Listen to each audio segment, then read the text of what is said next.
La prophétie est une énonciation surnaturelle, un message divinement communiqué à un vase humain dans une langue connue. On l'appelle aussi une communication dynamisée par l'esprit. Sa fonction première est de construire les gens. Différence clé, la prophétie n'est pas forcément la révélation de secrets cachés. C'est l'aptitude à dire des paroles qui établissent la volonté, le cœur et la pensée de Dieu. Pour qu'une atmosphère soit chargée de puissance, le Saint-Esprit ne doit pas être éteint et le Saint-Esprit ne doit pas être attristé. Pour ne pas éteindre le Saint-Esprit, vous devez faire ce qu'il vous dit de faire. Et pour ne pas l'attrister, vous ne devez pas faire ce qu'il vous dit de ne pas faire. C'est ce qui donne de l'énergie à votre atmosphère. Il existe beaucoup d'atmosphères émotionnelles dans le corps de Christ, mais le Saint-Esprit n'y est pas. Les gens font de la gymnastique, mais ce n'est pas l'Esprit. S'il s'agit de l'Esprit, des manifestations montreront que la main de Dieu est là. Il y a 3 ingrédients majeurs requis pour toute atmosphère conduite par le Saint-Esprit: la prière, la parole, l'adoration. Si vous voulez que les dons s'exercent, saturez votre environnement de ces 3 éléments. Les dons de l'Esprit couleront alors presque comme si vous en aviez le contrôle. Sans ces jauges de prière, de parole et d'adoration, vous n'aurez pas beaucoup de dons en action. La parole stimule la foi. La plupart des évangélistes qui ont accompli de grandes choses étaient d'abord des intercesseurs. J'ai assisté à une croisade de Reinhard Bonnke à Lagos. En sortant pour me soulager, j'ai vu des intercesseurs entourer tout le lieu de la croisade, priant du début à la fin. Pendant qu'ils priaient sans relâche, une louange intense, ce qu'on appelle la high praise, saturait l'atmosphère pendant 2 heures avant même que l'homme de Dieu n'arrive. Lorsqu'il est enfin venu équilibrer l'équation avec l'Évangile, la foi s'est éveillée instantanément et les miracles ont commencé. Il existe une technologie pour opérer dans les choses spirituelles. Que ce soit dans votre chambre ou votre bureau, vous pouvez doctorer votre atmosphère. Priez le matin, lisez quelques versets et laissez une ambiance d'adoration ou des écritures audio en arrière-plan. Un jour viendra où vous vous réveillerez avec une connaissance immédiate. Dieu vous dira « Appelle Pierre », c'est une parole de sagesse. Dès que vous l'appellerez, il vous dira qu'il voulait vous contacter pour une affaire importante. Vous aurez opéré dans un don parce que l'atmosphère était préparée. Comprendre la prophétie, la parole de connaissance et la parole de sagesse. Il est crucial de distinguer ces dons car beaucoup les confondent. 1. La prophétie. La prophétie est une énonciation surnaturelle. Un message divinement communiqué à un vase humain dans une langue connue. On l'appelle aussi une communication dynamisée par l'esprit. Sa fonction première est de construire les gens. Différence clé, la prophétie n'est pas forcément la révélation de secrets cachés. C'est l'aptitude à dire des paroles qui établissent la volonté, le cœur et la pensée de Dieu. Exemple. Quelqu'un a le cœur brisé après une rupture ou un échec commercial. Vous lui dites « Dieu me charge de te dire qu'il est avec toi, ton futur est grand ». Vous n'avez pas donné son nom ni un secret, mais vous avez transmis le cœur de Dieu pour lui. C'est de la prophétie. 2. La parole de connaissance. Ce don expose des faits passés ou présents qui ne sont pas connus naturellement. Exemple. Appelez quelqu'un par son nom, donnez son numéro de téléphone ou son adresse. Le but, cela ouvre le cœur des gens et active leur foi. Si Dieu connaît leur numéro de téléphone, ils écouteront ses avertissements, comme celui d'arrêter de voler. Jésus l'a fait avec Pierre en l'appelant par son nom avant même de lui parler et avec Nathanaël sous le figuier. Ne découragez pas ceux qui exercent ce don, ils préparent le terrain pour la parole. 3. La parole de sagesse, elle concerne le futur. Exemple, demain, tu t'apprêtes à voyager vers Lagos, s'il te plaît, n'y va pas. Cela permet à la personne d'être préservée. L'office de prophète et les dimensions de la prophétie. Avoir le don de prophétie ne fait pas de vous un prophète, Mais un prophète possède nécessairement le don de prophétie. Ce que nous appelons le prophétique englobe 4 choses: la prophétie, la parole de connaissance, la parole de sagesse et le discernement des esprits. Selon 1 Corinthiens chapitre 14, verset 3, l'opération du don de prophétie doit servir à 3 objectifs. L'édification, oikodom, c'est l'action de construire, comme la maison d'Israël a grandi par les prophéties de Zacharie. Vos paroles dynamisées par l'Esprit construisent la destinée de l'autre. L'exhortation, paraklésis, signifie appeler près de soi, encourager. Dans les moments de solitude ou d'attaque, la prophétie ramène l'âme près de Dieu. La consolation, si vous n'occupez pas l'office de prophète, votre prophétie ne doit jamais être une menace ou une source de peur, mais elle doit toujours édifier, exhorter et consoler. Un prophète, de par son office, peut apporter un jugement, mais celui qui exerce le don de prophétie doit rester dans le cadre de l'encouragement spirituel. Vous vous sentirez seul. Vous êtes dans les affaires et vous vous sentez seul. C'est comme si l'aide ne venait de nulle part. Personne ne vient vous assister. Personne ne vient vous aider. Vous arrivez à un point de solitude tel que vous voulez abandonner le voyage de la vie. C'est là qu'intervient la prophétie.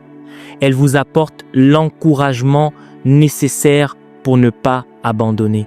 Si la plupart d'entre nous sommes arrivés jusqu'ici, c'est parce que aux différents carrefours où nous aurions dû abandonner, des prophéties n'ont cessé de venir à nous. La deuxième chose que fait la prophétie, c'est qu'elle accroît la conscience de la présence de Dieu. Vous réalisez que vous n'êtes pas seul, que Dieu est avec vous. Sous l'influence du don de prophétie, vous devenez plus conscient de Dieu, plus éveillé à sa présence et vous trouvez la force de continuer. Le 3e mot est consolation, paramithia. Une des définitions est tout discours visant à la persuasion ou à la stimulation. La persuasion est le mot-clé ici. La Bible dit que le juste tombe 7 fois, mais qu'il se relèvera. Ce que fait la prophétie, c'est de vous empêcher d'abandonner. Imaginons, Dieu dit que vous êtes un prophète, mais vous avez chuté dans l'impureté plusieurs fois. Vous vous dites, le ministère et moi c'est fini, ça ne marchera jamais. Vous vous jugez et vous vous condamnez. Soudain, quelqu'un arrive et Dieu lui dit de vous déclarer, je t'enverrai vers les nations et par ta voix, les peuples se repentiront. Savez-vous ce que cela fera? Cela vous persuadera que Dieu ne vous a pas abandonné. C'est le travail de la prophétie. Apporter une persuasion constante pour que, peu importe la profondeur de votre chute, vous vous releviez. La prophétie vous pousse à vous ressaisir et à vous lever. C'est ainsi que beaucoup de ceux qui réussissent dans la vie et le ministère y parviennent. Prophétie et prédication, exhortation. Il y a une différence entre le don de prophétie et la grâce de l'exhortation, comme ce que je fais en prêchant. Prêcher et prophétiser peuvent produire des résultats similaires, édification, encouragement, consolation, mais c'est pas la même chose. L'exhortation est une grâce que j'ai développée par la pratique et l'entraînement. Voici 4 différences rapides. Don et croissance. La prophétie est un don immédiat. La prédication est une croissance.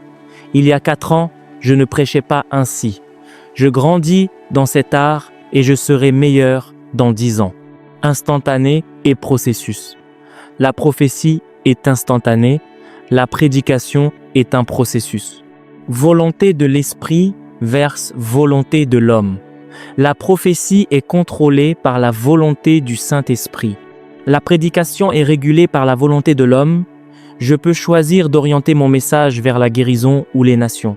Onction sur vs onction dedans. La prophétie est une opération de l'onction qui descend sur nous et pirate nos lèvres pour livrer la pensée de Dieu. La prédication vient de l'onction qui demeure en nous, 1 Jean chapitre 2, versets 20 et 27, et qui nous enseigne toutes choses. Les 6 bénédictions liées à la maîtrise d'un don. Si vous possédez un don et que vous le maîtrisez, il vous apportera ces 6 choses. 1. Le don vous fait de la place. Il dit, le don d'un homme lui fait de la place et l'introduit devant les grands. Votre expansion et votre domination dépendent de la finesse de votre don. Si votre don n'est pas aiguisé, vous n'aurez pas d'espace. Ne poursuivez pas les gens ou les opportunités. Aiguisez votre don. Le don possède une technologie inhérente pour créer de l'espace pour vous. 2. Le don fait de vous une bénédiction. On ne peut bénir les autres que si l'on possède quelque chose d'unique qu'ils n'ont pas. Même Jésus n'a pas été appelé une bénédiction publiquement avant que le don sur sa vie ne se manifeste. Il est resté 30 ans dans la synagogue sans que rien ne se passe, jusqu'à ce qu'il dise « L'Esprit du Seigneur est sur moi, car il m'a oint ». Le don est donné pour l'utilité commune. 1 Corinthiens chapitre 12, verset 7. Aiguisez votre don pour devenir une solution pour votre famille et vos voisins. « 3. Le don est l'outil de l'impact. Ésaïe chapitre 60, versets 1 à 3. Lève-toi, sois éclairé, car ta lumière arrive. Les nations ne viendront pas à vous par pitié. Elles viendront à votre lumière, et les rois à la clarté de votre naissance. L'impact mondial n'est que le résultat du don qui parle sur votre vie. 4. Le don attire la faveur. Proverbes chapitre 9, verset 6. Notez ces écritures et méditez-les. Le don est le socle qui rend votre vie sérieuse et désirable aux yeux des autres. Le don attire la faveur. Il est dit que beaucoup solliciteront la faveur du prince et que tout homme est l'ami de celui qui fait des dons. Dès l'instant où l'on voit des dons dans votre vie, vous obtenez la faveur des gens. Le don vous transforme presque en prince. C'est ce que la Bible nous enseigne. Il existe un code de royauté, des privilèges et des bénéfices royaux qui sont accordés aux personnes douées. Lorsqu'un homme commence à opérer dans son don, il devient comme un prince. C'est le niveau de faveur que les dons confèrent. Pourquoi pensez-vous que certaines personnes, physiquement parlant, ne correspondent pas aux critères classiques de beauté, mais que tout le monde les aime profondément? Ah, c'est mon ami, mon frère, mon oncle, mon papa, c'est le don. Vous pouvez voir une personne sans attrait particulier sortir et tout le monde l'adore. C'est pas elle qu'ils aiment, c'est l'onction, c'est le don sur sa vie. Ce don pousse les gens à ignorer ses défauts parce qu'il génère de la faveur. Alors, au lieu de vous épuiser avec tout le mascara du monde, et comprenez-moi bien, c'est bien de prendre soin de soi et d'être élégant. Votre don vous attirera plus de faveur que votre coupe de cheveux, votre fond de teint ou votre poudre. Pendant que vous soignez votre apparence, assurez-vous qu'il y a un don actif dans votre vie. Qui se soucie de la taille de Lionel Messi? La taille n'est plus un facteur parce que le don provoque la faveur. Si vous avez besoin de faveur, aiguisez votre don. 5. Le don apaise la colère. Proverbe chapitre 21, verset 14. Un don fait en secret apaise la colère. Soyez sages. Vous avez besoin de faire un grand impact dans votre vie. Au moment où les dons sont présentés, la colère s'efface. Quelqu'un est furieux contre vous, il veut vous détruire, mais dès qu'il vous voit manifester une dimension de votre don, sa colère s'évanouit sans qu'il sache pourquoi. Le don possède une technologie capable d'éroder l'animosité. Regardez ce que Jacob a fait dans Genèse chapitre 33, verset 10. Avant de rencontrer Ésaü, il savait que son frère était terriblement en colère et voulait le tuer. Il a envoyé des chameaux et des présents en avant. Quand les cadeaux sont apparus, la colère d'Ésaü a disparu. Si vous voulez vivre en paix avec les hommes, assurez-vous que votre don est tranchant. Si votre don est émoussé, les gens s'en prendront à vous sans raison valable, cherchant simplement à vous évincer de l'équation. Aiguisez votre don, vous en aurez besoin. 6. Le don est un moyen de préservation. Enfin, votre don est un outil de protection.